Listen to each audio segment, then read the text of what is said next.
What's up, Attack Squad? It's your boy SatAttack. When y'all see a title, when check out Kidnapper takes the wrong girl and leads him to his death. The case of Lisa McVey. But if y'all enjoyed that, subscribe and I wrote 2K. Help me, brother. We're going stupid, we're going dummy. Let's get straight to it, man. Y'all know I love these type of videos, bro. I love like crime, like fucking shit. You feel me? Like I used to watch Law and Order, Criminal Minds. There used to be something else I used to watch. There's something else. Like this British show or something like Broadchurch. Like I love fucking criminal shows, you feel me? Or yeah, but this is a just gonna write down a tube because. But how the hell do you take the wrong girl? Like what? You know, in one way or another, and it's not a good feeling. It's not a pleasant feeling. I'm not proud of anything I've done, and the worst thing is I don't understand why. He was a monster. My bad, yeah. Let me put this volume down for you. This background music. Hopefully it's good now. He is still a monster until the day he takes his last breath. Oh. John, thank you. Thank you for choosing me instead of another 17-year-old little girl. It was pretty easy to tell from the very minute I grabbed McVey that she wasn't like the others. And that's probably why she's still alive, walking and talking today. In 1984, Damn, that a dude 17 talking like casually, bro. What? Damn, she's different, you say. year-old girl named Lisa McVey She was was on the not brink the of one. suicide after years of sexual abuse from her grandmother's boyfriend. Wait. In 1984, a 17-year-old girl named Lisa McVey was on the brink of suicide. After years of sexual abuse from her grandmother's boyfriend, the Florida teen planned on killing herself and even wrote a goodbye note. What the bro, I feel so bad, bro, cause that's what happened. That happened so much just under wraps, bro. Like there's probably hell little people getting sexually assaulted underage, bro. Like this shit wild out here, bro. She was ready And for there's the nothing they could go to the cops, like, but they're young though, like they don't know, like, bro. act. That's crazy. All of a sudden, on that fateful night, she was kidnapped and abducted on her way home. With a gun pressed against her temple, McVey made the split-second decision to do whatever it took to survive. What happened over the course of the next 26 hours would not only save her life, but also lead to the death of her abductor. Oh my god, bro. That dude pretty much saved her life, bro. This story is getting crazy, bro. Bro, what?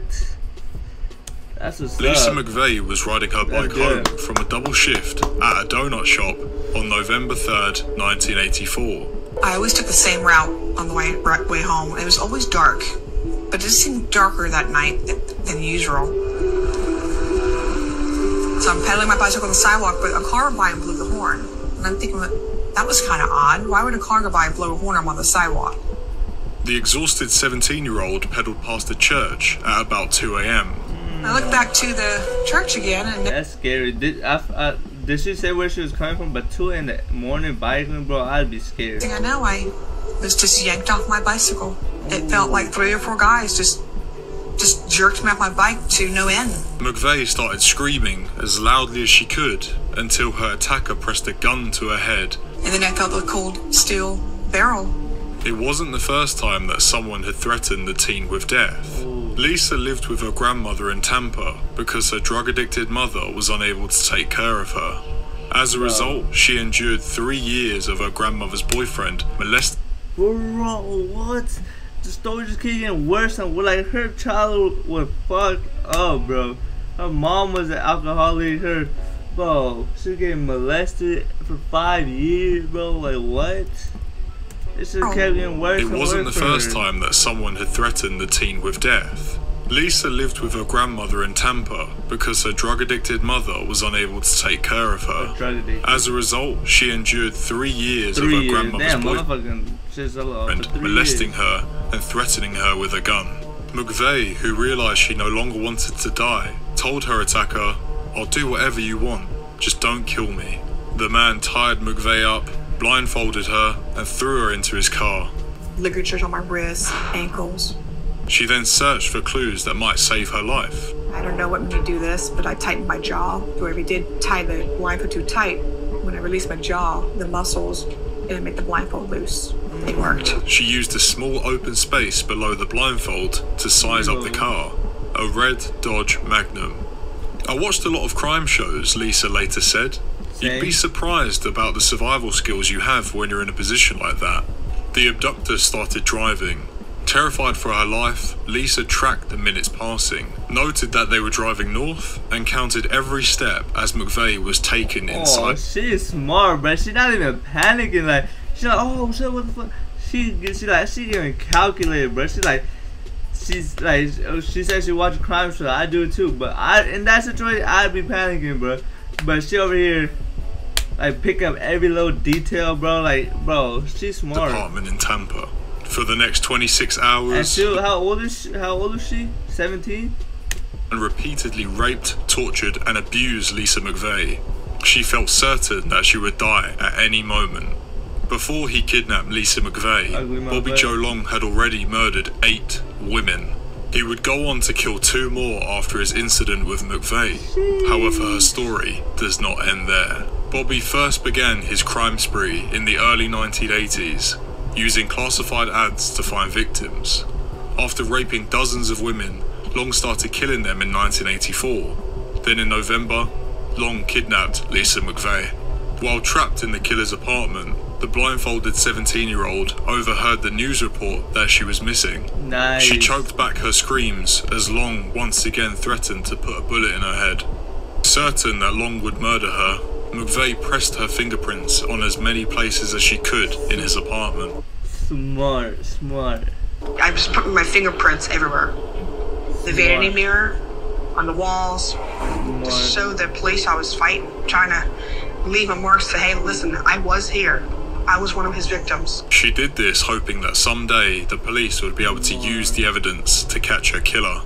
Meanwhile, she made up stories to humanize herself to Long. So I told him, I said, listen, it's unfortunate how we met. I could be your girlfriend. I could take care of you. And no one ever has to know. Reverse psychology, I guess. Coddling him like a 4-year-old child. It worked. Mind you, she's doing it while she's like 17, bro. Like, she lied that her father was ill and that she was his only caregiver. Finally, after more than a day of torture, Long hauled McVey back to his car, telling her that he was going to take her back home. Bobby drove Lisa to an ATM and a gas station. He then dropped her off behind the shop around 4:30 AM. Long told McVey to wait 5 minutes before taking off her blindfold so he could drive away. But just before he did, he said to Lisa, "Tell your father he's the reason I didn't kill you." I was frozen. My mind's racing. Yo, wow.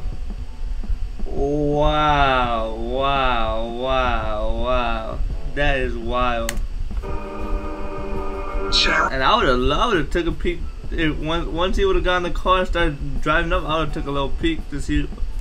Sure, Long, is he watching me? Got it. Is he pointing the gun at me right now? Is he going to run me over by his car?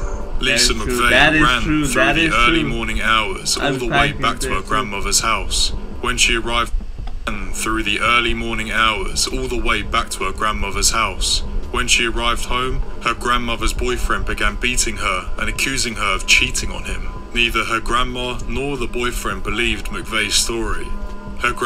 Well, imagine going through, imagine having that shit of a childhood, then on top of that, getting kidnapped, pretty much almost dying, then coming home. Like, bro, that grandma need a good kid, bro. What the fuck happened to her grandma? She needed torture too. That's why she just fucking not believing it, bro. Your grandma's supposed to be the realest one. Lying about being kidnapped. But luckily for McVey, the police insisted on an investigation. Lisa wanted to make sure the police caught Long, so she told Tell about your fucking grandma's fucking boyfriend, bro. That's just disgusting. Larry Pinkerton everything that she remembered about the attack. I was asked by my detective to go in and talk to her, and I did talk to her. And I told her, this is my daughter. She's your age. There's nothing I won't do to protect her. And I'm going to protect you. I'd never seen a victim of a violent crime like this that had such recall. Just mere days after her ordeal, McVey heard a news report about a murder victim in the area. Convinced her kidnapper was the killer, McVey called up Pinkerton and said, "Come get me. There's more I need to tell you." McVey recounted her victim in the area. Convinced her kidnapper was the killer, McVey called up Pinkerton and said, "Come get me, there's more I need to tell you." McVey recounted her experience to the police again. Pinkerton asked her if she'd like to be hypnotized to help her jog any latent memories. But when her grandmother's boyfriend refused to grant her permission, this prompted McVey to reveal his abuse to the cops, leading to his arrest. With one of Lisa's abusers in handcuffs, she wanted to make sure the same thing happened to Long. Placed in a center for runaway teens, Lisa looked at a photo lineup of potential kidnappers. Since she had briefly felt her attacker's face and also caught glimpses of him due to a small gap in her blindfold, she successfully identified Long in the lineup. 6 pictures. That's your guy. Just take your time. You gotta take your time. I'm telling you, that's your guy. He's the guy that abducted me. Got your stupid ass with your stupid ass mustache. It was imperative for us to move as quickly as possible. Ultimately, Lisa McVey's story led detectives right to Bobby. She was able to retrace her abductor's movements so the cops could track down his car. All of a sudden they said, "We've got him."